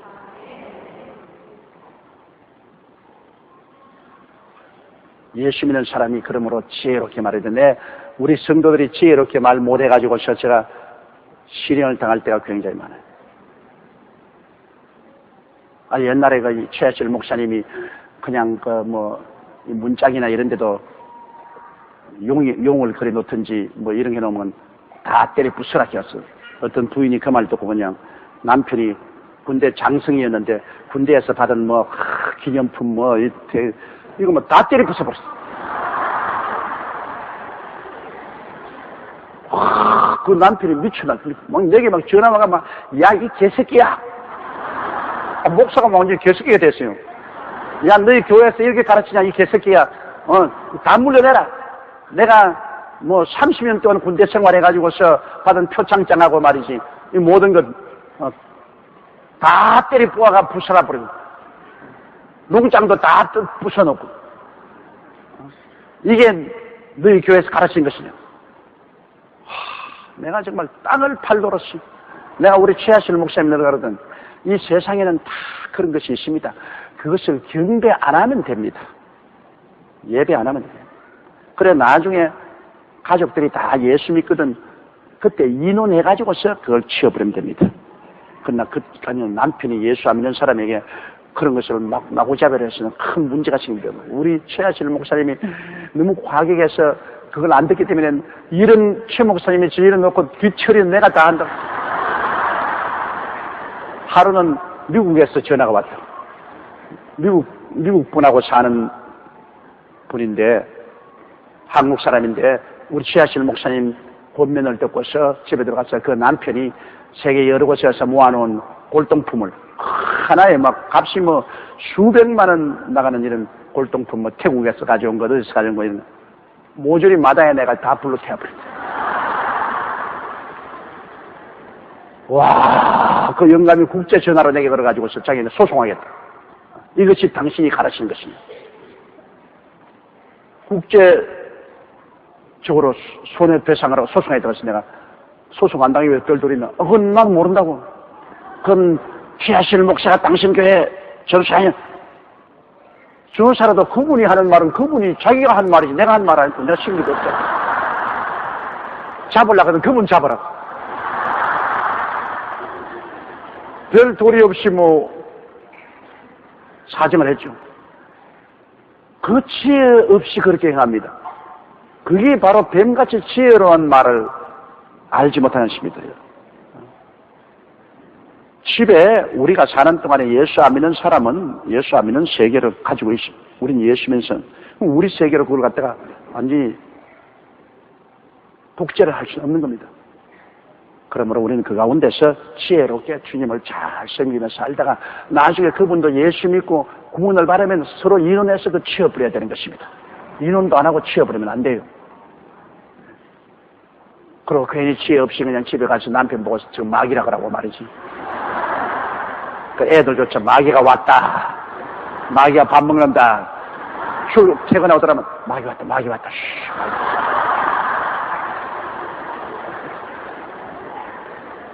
그래 놓으니까 나중에 또 그 사람이 또 그거 알고 난 다음 또 내게 전화해가지고서 내가 마귀야! 참으로 과거에 그런 고생 많이 했습니다. 그래서 밤에 전화만 오면 강에 턱흥을 안 한다고. 또 무슨 호령이 날라오냐, 요사이는 우리 비서실에서 다 맡아서 하니까 내가 이제 전화를 별로 안 받죠. 비서실에서 아마 곤란한 전화 많이 올 거예요. 나는 요새 전화를 안 받으니까 내가 이제 그런 곤란한 점 별로 안 당하죠. 지혜롭게 해야 돼. 지혜롭게. 뱀같이 지혜로워라. 그러나 비둘기같이 순결하라. 순결하는 비둘기는 성령을 말합니다. 동기가 올바르야 되는 것입니다. 동기가 내 개인의 이익을 위해서 해서는 안 돼요. 비둘기같이 순결하라. 성령님의 인도를 받아서 해야 되는 것입니다. 우리가 뱀같이 지혜롭게 하나 그 동기는 순수해야 됩니다. 순수하게 하늘나라의 영광과 하늘나라의 이익을 위해서 우리가 모든 지혜와 총명을 다 동원해야지 내 개인의 탐욕을 위해서 하면 안 되는 것입니다. 제일 무서운 게 욕심입니다. 욕심이 오면 마귀가 옵니다. 욕심이 잉태하면 죄를 낳고 죄가 장사하면 사망을 낳는다고 우리에게 가장 경계해야 될 것은 욕심입니다. 탐욕입니다. 탐욕이 들어오면 여러분 반드시 사탄이 따라들어옵니다. 그 다음부터는 망쳐요.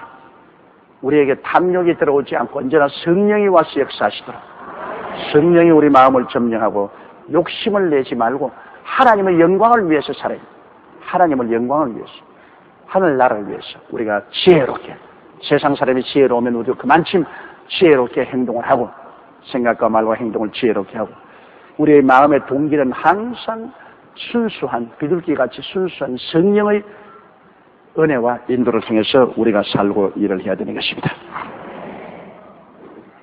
이제 17절요. 사람들을 삼가라. 저희가 너를 봉해에 넘기는. 이제 17절요.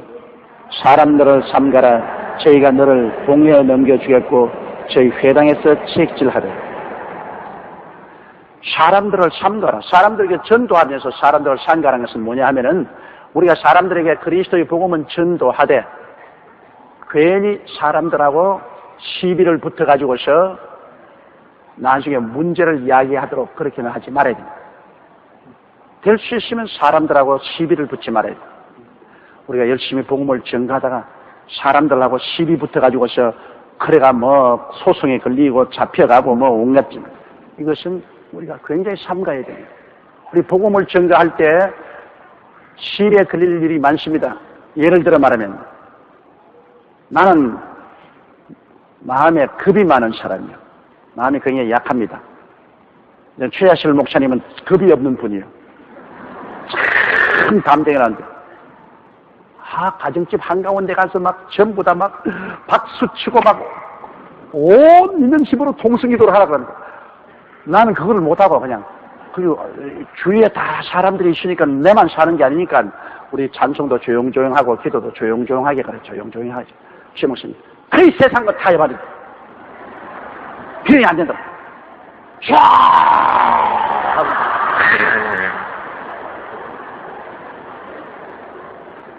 그 얼마 있다가 백차가 왔어. 백차가 경찰 백차가 오더니만 여기 목사 누구냐고 했는데 내가 나와라. 백차에 올라타라 그래. 시비에 걸려가지고서 말이지 안 타겠다 그러니까 타라고 말이지. 고함을 치고 말이지. 그래 이제 백차에 올라타고 주님 영광 위에서 백차에 올라타고 경찰서에 가서 적심에 넘겨져 가지고서 그 벌금 다 물고 그렇게 나왔다. 그래 그 다음부터 내 최하실 목사님 안 갈라 그래 내가. 또 적심에 넘어가시고 뭐 아무리 좀 타협해서 하자 해도 최 목사님은 그렇게 안 하는 거라. 그게 또 하늘나라 위해서 용감하고 좋기도 하지만은 그러나 우리가 괜히 분쟁을 일으킬 필요가 없습니다. 온 이웃 사람이 다 미쳤다고 손가락질하고 말이지 전도도 안 된다고. 이웃의 모범이 돼야지. 그러니까 여러분 이웃에서 예 볼 때 조용조용 찬송하고 기도도 그땐 조용조용하고 통성으로 기도하고 고함 치면 교회에 있고 기도문 있는데 왜 그래요? 요새는 기도 처소도 있고 하니까 거기 가서는 목 놓아서 하고 집에서는 우리만 사는 게 아니라 공동으로 다 이웃에 사는 것이니까 그게는 사람들에게 회방이 안 되도록 해야 되는 시비거리를 하지 말아야 돼요. 그 예수 믿는 사람들이 그냥 경우에 없는 일을 해가지고서 시비에 걸려가지고서 오히려 하나님께 영광이 안 되는 일들이 많이 있습니다. 내가 한 번은 중앙청에 가서 그 문화공부부에 가려고 엘리베이터를 탔는데 엘리베이터에 사람이 많이 탔어요. 그 우리 타는데 가만히 한 사람이 예수당!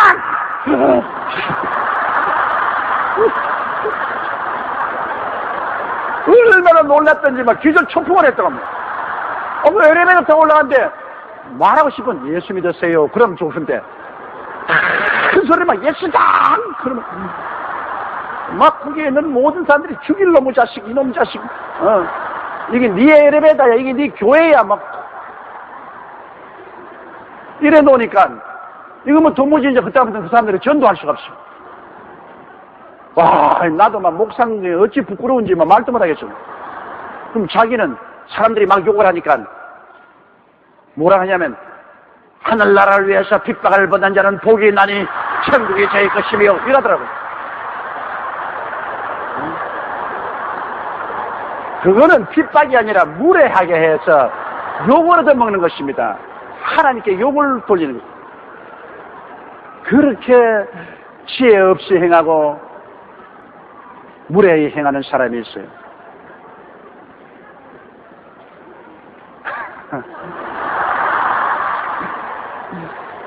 근데 요사이는 그런 사람들 없어서 참 좋아요. 옛날에는 버스 정류장에 가면 전도지 들고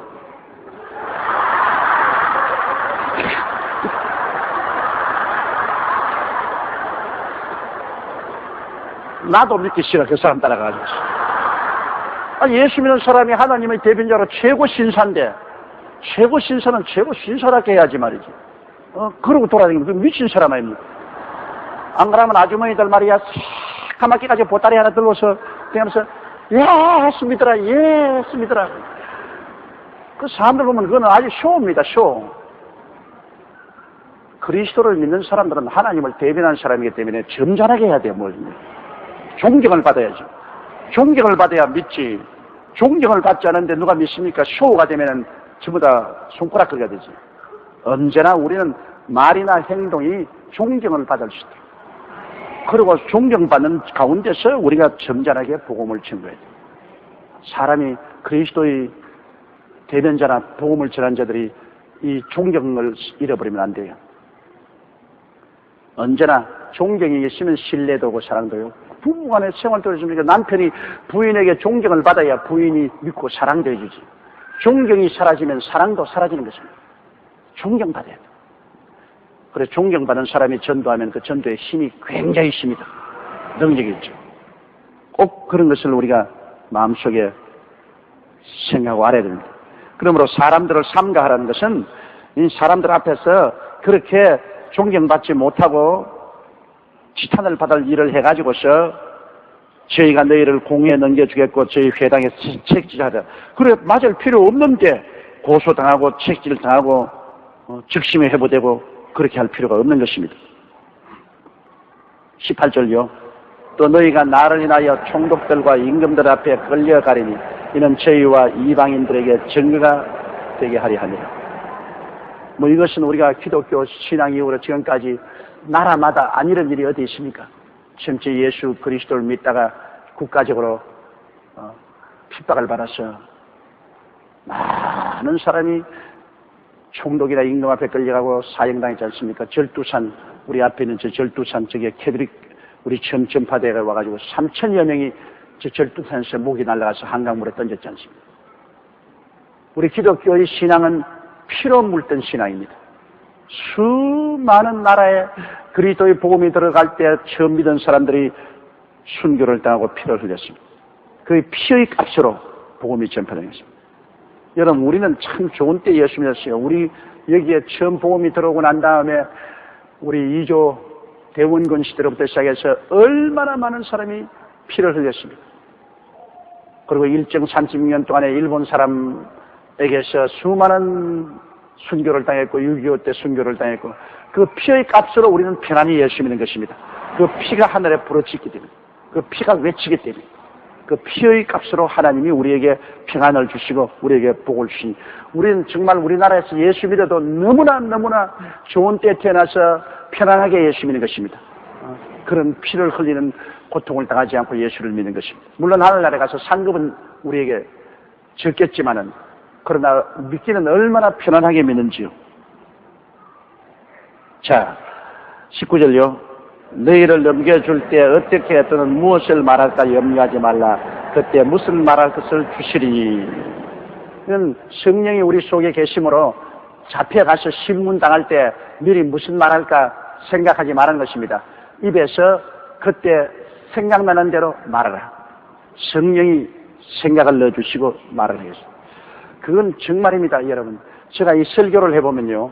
내가 기도를 많이 하고 하나님 성령이 충만해서 나와서 있으면 제가 계획하지 않은 말이 머릿속에 막 들어옵니다. 생각이. 제가 전혀 생각하지 않고 계획하지 않은 말이 머릿속에 막 팍팍팍팍 들어와요. 그러면 그 말을 제가 계획한 설교 사이에 넣어서 막 그냥 뽑아냅니다. 왜 그건 내가 아냐면 오랜 목회 생활을 통해서 이건 성령이 말씀하신다. 내가 말하는 것이 아니라 지금 성령이 말씀하시기를 원하시고 이 말씀이 필요한 사람이 있다. 그러므로 내 설교하는 중간중간에 이 성령의 생각을 넣어주시면 그 생각을 저는 어김없이 말합니다. 옛날에 뭣도 모를 때는 그 생각이 들어오면 다 눌러버렸습니다. 다시 한번 눌러버리고 내가 계획한 생각만 말했는데 이제는 그렇지 않아요. 언제고 성령님이 말하실지 모르니까 깊이 마음에 관심을 가지고 내가 말씀을 증거하더라도 내 속에 성령의 생각이 들어오면 그대로 말해야 됩니다. 그대로 성령님이 마음대로 말하시고. 그러니까 성도들이 오늘 교회 가서 꼭 내 말을 하시더라. 주의 종이 꼭 내 가슴에 부딪히고 내 말을 한다. 그건 주의 종이 알아서 그런 거 아닙니다.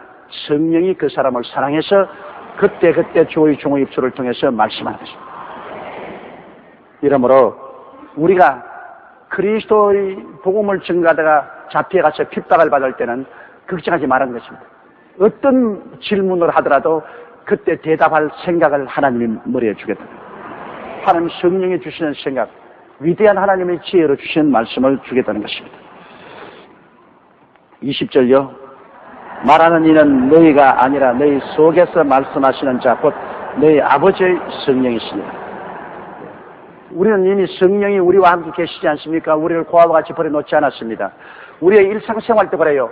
우리가 성령님을 인정하고 환영하고 모시도록 의지하며 성령과 함께 살면은 성령이 우리에게 굉장히 간섭을 하셔서 우리를 도와주실 때가 너무나 많습니다. 우리가 어떤 중요한 결정을 내릴 때 성령의 생각을 넣어주시고, 판단을 하려고 할 때 기도하면 성령의 생각을 넣어주시고, 일반적으로 말할 때도 성령의 생각을 넣어주시고, 이러므로 성령이 우리 연약함을 돕기 위해서 와 있다는 것을 잊어서는 안 됩니다. 여러분은 외로운 혼자 사는 것이 아니라 돕는 자가 여러분 속에 와서 계십니다.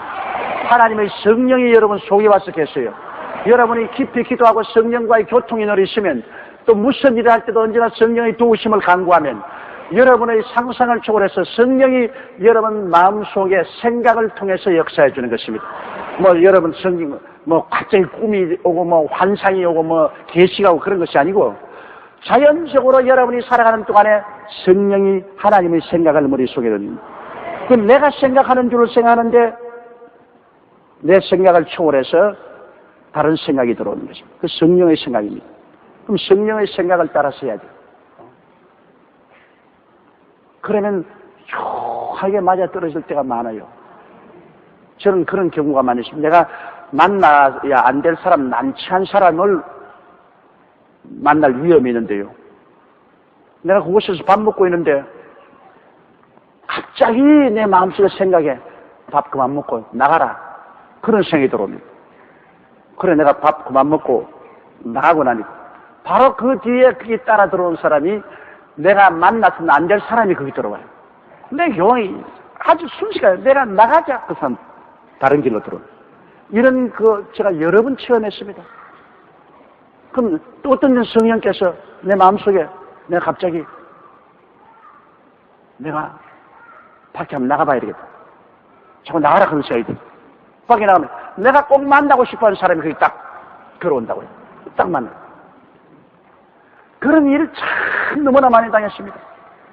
하나님의 성령께서 같이 하지 않고는 사람으로서는 도저히 그렇게 타이밍을 맞출 수가 없는 그런 일들이 수없이 일어나요. 이기 때문에 여러분, 주님께서 말씀하니까 내가 너희를 고아와 같이 버려두지 않겠다고 말했습니다. 우리 예수 믿는 사람 고아가 아니에요. 우리 속에 하나님의 성령이 계십니다. 항상 성령님을 인정하고 환영하고 모시드리고 의지하십시오. 항상 성령의 도우심을 구하십시오.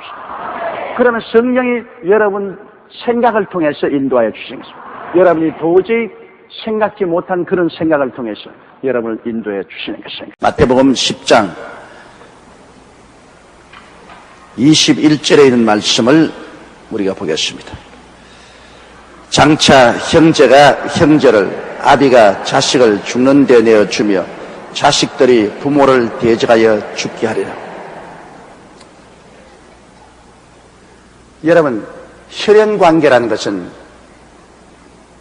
좋을 때 유지가 됩니다. 그러나 사상이 들어오면 사상은 혈연관계보다도 훨씬 무섭습니다. 사상이 들어오면 부모도 달라지고 자식도 달라집니다. 용의 눈물 한번 보세요. 사상이 달라지니까 이성계의 다섯째 아들인 이방원을 이성계가 활을 쏘아서 죽이려고 했습니다.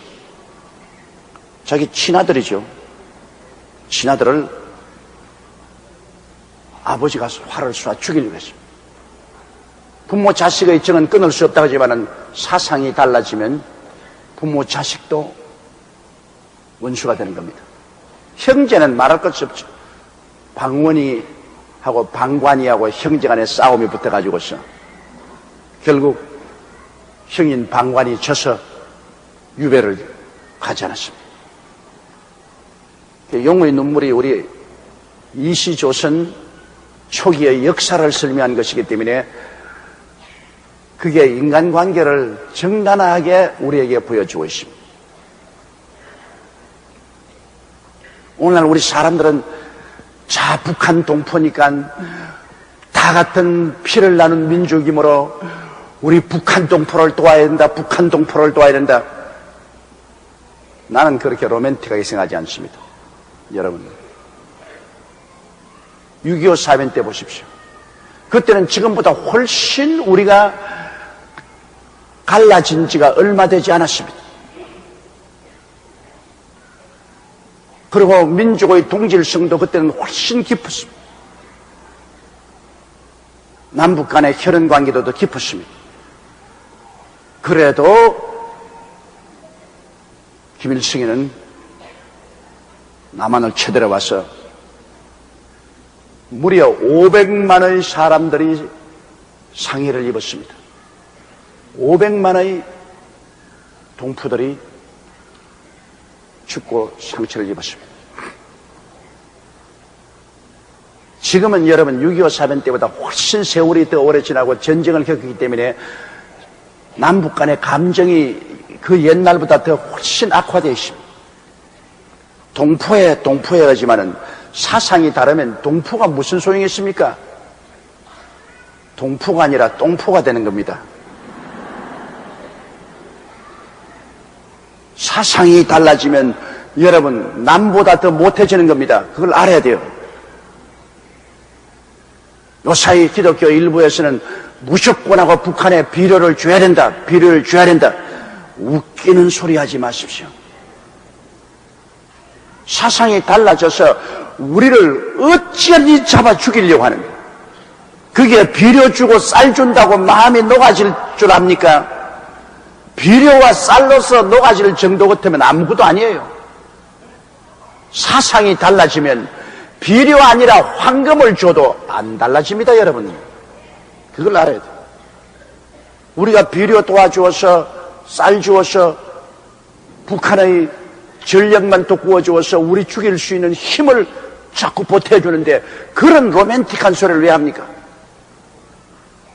이번에 북한을 방문하고 있는 미국 사람 한 분을 제가 같이 만나서 식사를 하면서 들어봤습니다. 바로 전번 주간에 북한에 갔다 왔는데 어떻느냐 그러니까 여기에서 들어가는 구제물자는 정말 가난하고 헐벗고 굶주린 사람에게는 하나도 돌아가지 않는다. 정부 평양시에 있는 공산당원들이 다 나눠먹고 감시를 하는 데서 갈라준 것은 감시하는 현장에 가난한 사람 줄을 서서 다 받아가고 난 다음 감시한 사람 철수 안 하면 저녁에 가서 돌아가서 도로 다 거두어가지고서 그리고 공산주의 그대로 다 가지고 그래서 정말 헐벗고 굶주리고 배고픈 사람은 그래서 그림의 떡이란 겁니다. 그렇기 때문에 저는 로맨틱한 생각을 절대로 가지 않습니다. 공산주의는 마귀입니다, 여러분. 마귀에게 비료 주고 쌀 주고 돈 준다고 마귀가 천사가 되는 거 봤어요? 마귀는 끝까지 마귀입니다. 마귀는 어디에 오직 물어볼 거냐? 힘에만 물어볼 겁니다. 북한 공산정권 여러분, 절대로 우리가 쌀 주고 비료 준다고 해서 녹아지지 않습니다. 우리가 강해지면 우리에게 물어볼 겁니다. 우리가 강해지면 우리와 타협하려고 나오지. 우리가 약해지고 있는 이상은 절대로 소용없는 일입니다.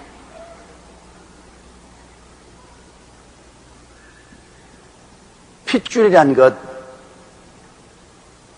사상이 들어오기 전엔 핏줄도 괜찮아요. 사상이 들어오면 핏줄은 아무것도 아닙니다. 바로 예수님이 하신 말씀이 그것입니다. 예수 믿는 신앙이 들어오게 되면 이거는 무시무시한 신앙적인 사상입니다. 신앙이라는 것은 여러분 죽기 아니면 살기의 운명적인 문제입니다. 이 신앙이 들어왔는데요, 아무리 핏줄이라도 신앙이 들어온 사람 보고 못 믿어라, 우상에 절하라, 다른 종교를 믿어라, 이렇게 되면 그때는 아무런 혈연 관계가 되어도 소용이 없습니다. 그때는 죽지 아니면 살기인 것입니다. 그러므로 예수 그리스도의 복음이 들어오면은 여러분, 형제를 아비가 자식을 죽는 데 내어주며 자식들이 부모를 대적하여 죽게 하는 이러한 일도 일어납니다. 물론 여기에서 말한 것은 신앙적인 문제를 말한 것이 아니고 말세에 이 세상에 일어날 사회상을 말한 것인데, 그것은 공산주의, 민주주의 이러한 주의가 들어옴으로 말미암아 부모, 형제, 친척이라는 혈연 관계가 완전히 다 박살이 날 것을 예언하는데, 사실 그렇지 않습니까? 북한에는 아내가 남편을 고발해서 죽게 하고 남편이 아내를 고발해서 죽게 하는 일 비일리 있지 않습니까? 근데 극동방송국에서 들은 이야기인데, 북한의 예수를 잘 믿는 남편이 열심히 기도하고 몰래 말씀 읽고 전도하는데 누가 고발을 했냐? 그 부인이 당국에 고발을 했습니다. 그래서 남편이 끌려가서 사형당했어요. 그러므로 북한에서는 부관에도 입 딱 다물고 있어야 돼요. 언제 남편이 부인을 고발할지, 부인이 남편을 고발할지 몰라. 공산주의 사회에서는 자식이 부모를 고발하면 영웅칭호를 받습니다. 부모가 반국가지겠다고 고발하면 영웅칭호를 받아요. 그러니까 부모를 고발한 자식들이 비일비재하게 생겨난단 말입니다. 이러므로 혈연이라는 것은 여러분 그렇게 두껍지가 않습니다. 인간의 핏줄이라는 것은 사상이 들어오면 핏줄은 쉽게 무너집니다. 정치적인 권력이 들어오면, 정치적인 투쟁에 끼어들면 부모가 자식을, 자식이 부모를 죽입니다. 형제간의 암투는 그거는 말할 필요 없는 것입니다. 그러므로 장차 형제가 형제를, 아비가 자식을 죽는 데 내어주며 자식들이 부모를 대적하여 죽게 하리라. 그 다음 22절요. 또 너희가 내 이름을 인하여 모든 사람에게 미움을 받을 것이나 나중까지 견디는 자는 구원을 얻으리라. 예수 그리스도 이름 때문에 핍박을 받는 것, 지금 우리가 사는 이 시대에 우리 대한민국에서 복음을 믿은 사람은 정말로 행복한 줄 아십시오. 우리 한국엔 1200만의 기독교 신자가 있고 5만 교회 10만 성도가 있고, 한국에는 기독교 문화가 정착해버렸습니다.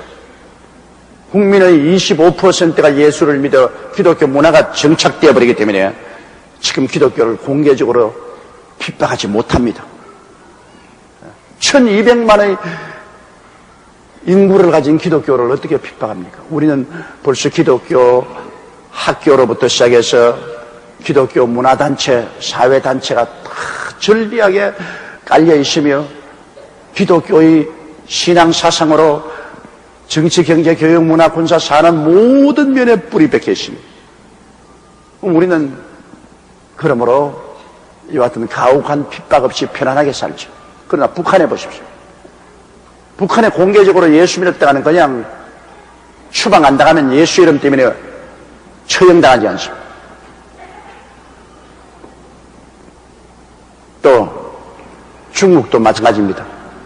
중국도 해빙되었다 하지만은 모두 다 교회가 지하에 숨어서 지하교회로, 가정교회로 예배를 드리겠습니다. 발각이 되면 선교사는 추방을 당하고 믿는 사람들은 감옥에 들어갑니다. 더구나 회계 국가인 인도네시아 같은 나라도 마음에 또 이스라엘 성도들이 나서 교회를 불태우고 주의 종을 죽이고 개신한 같은 한 동리 전체를, 예수 믿는 동리 전체를 불태워버렸습니다. 우리도 구제금을 작년에 보냈지만 온 동리를 와서 예수 믿는 동리를 다 불태워버렸습니다. 사우디아라비아 같은 데는 예수 믿으면 사형당합니다. 세계 최초에서 그리스도의 이름 때문에 감옥에 들어가고 있는 재산 다 빼앗기고 사형에 처하게 되고 이런 고난당한 사람들이 굉장히 많습니다. 참으로 우리는 세상 말로 말하면 팔자가 늘어진 것입니다. 이렇게 평화로운 하늘 아래 평화로운 땅 위에서 마음대로 모여서 예배드리고 자유롭게 전도하고 자유롭게 생활할 수 있다는 것 참 좋은 겁니다. 여러분 실제 몰라 그렇지 우리나라 좋은 나라입니다. 여러분 IMF 한파로서 좀 경제적으로 위기에 처했다고 할지라도 저는 세계 어느 곳에 댕겨봐도 우리나라만큼 좋은 나라가 없어요. 나는 우리나라 이외에 다른 데 가서 살고 싶은 생각이 조금도 없습니다. 우리나라만큼 우리에게 좋은 곳이 없습니다. 참으로 우리나라 좋은 나라입니다. 그러므로 이 좋은 나라를 우리가 살리기 위해서 전력을 기울여야 돼요. 우리가 살고 우리 자손들이 살아갈 이 나라를 우리 부강하게 하고 잘되게 해야 되겠습니다. 나는 국민일보에 나온 저 팔당 상수도 근원의 그 수질 오염을 보고 놀라자 버렸습니다.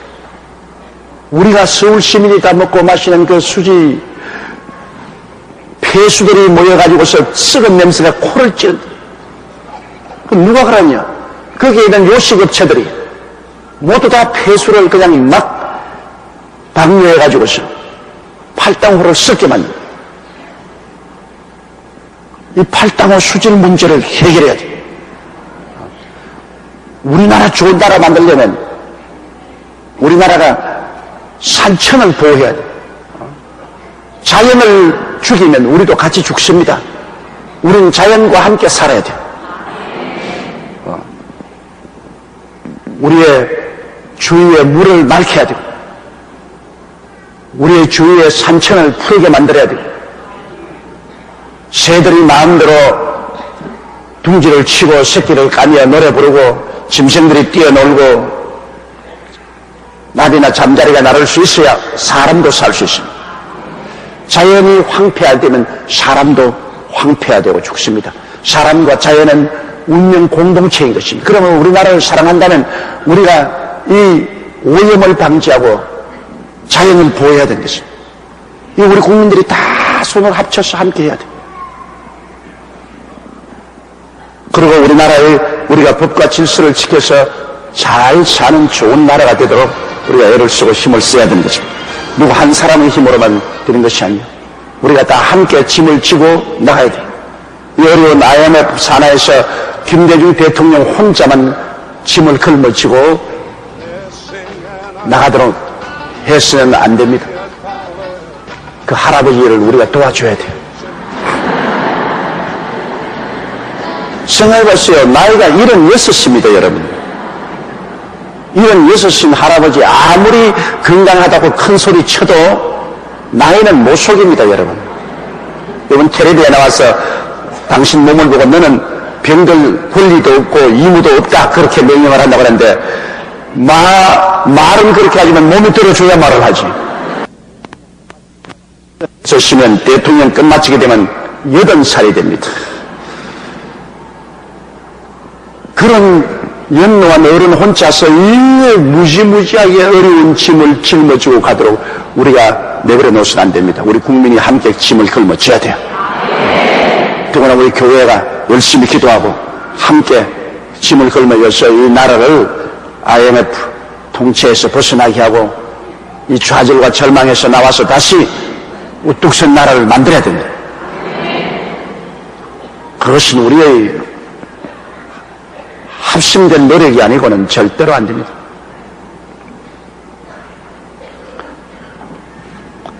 그 다음 23절요. 이 동네에서 너희를 핍박하던 저 동네로 피하라. 내가 진실로 너에게 이르노니 이스라엘의 모든 동네를 다 다니지 못하여서 인자가 오리라. 예수님은 자원에서 순교하라고 말하지 않았습니다. 이 동네에서 핍박하거든 저 동네로 도망을 치고, 저 동네에서 핍박하던 저 동네로 도망을 치고 도망 시작을 했습니다. 가만히 앉아서 자원에서 순교당하는 그런 용감한 사람이 되라고는 말하지 않았습니다. 어찌할 수 없이 잡혀서 순교당하게 되면 그건 순교대항해야죠. 그러나 괜히 자원에서 순교하려고 하지 말은 거죠. 살아서 자꾸 복음을 전하고야 되지 죽어버리면 어떻게 합니까? 살아서 이 동네에서 저 동네로, 저 동네에서 또 이 동네로 가면서 복음을 전해야 돼요. 그리고 또 우리 예수 믿는 사람이 괜히 쓸데없이 핍박을 받을 일을 해서는 안 돼요. 법과 질서를 지키는 가운데 모든 사람에게 존경을 받으면서 복음을 전거해야지. 상식에 어긋난 짓을 해가지고서 핍박을 받으면서 나는 예수 믿음으로 핍박을 받는다. 그런 소리 하지 말아야 돼. 다 자는데 삼일부가 다 떨어지게 새벽기도 안 하고 집에서 주여! 주여! 고함을 쳐. 온 이웃 동문이가 다 놀라 깨어나고 경찰에 신고해서 경찰에 뛰어오고 그건 난 예수를 믿음으로 핍박을 받습니다.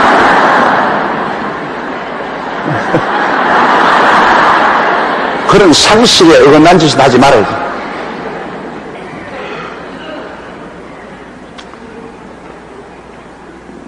우리는 안 믿는 세계 속에서도 두려워 살기 때문에 존경을 받고 인정을 받으면서 복음을 증거해야 복음이 잘 들어가는 거예요. 이러기 때문에 일부러 핍박을 받지 마세요. 일부러 자원에서 순교하지 마세요. 그거 주님 뜻이 아닙니다. 이 동네에서 핍박하면 저 동네로 가고 저 동네에서 핍박하면 이 동네로 피하고 또 우리가 살아가는 데서 있어서 그리스도의 복음을 전가하는데 법에 부딪히지 말고 할 수 있으면 사람들과 쓸데없이 우리 부딪히지 말고 다 화평한 가운데서 복음을 전할 수 있도록 우리가 노력해야 되는 것입니다.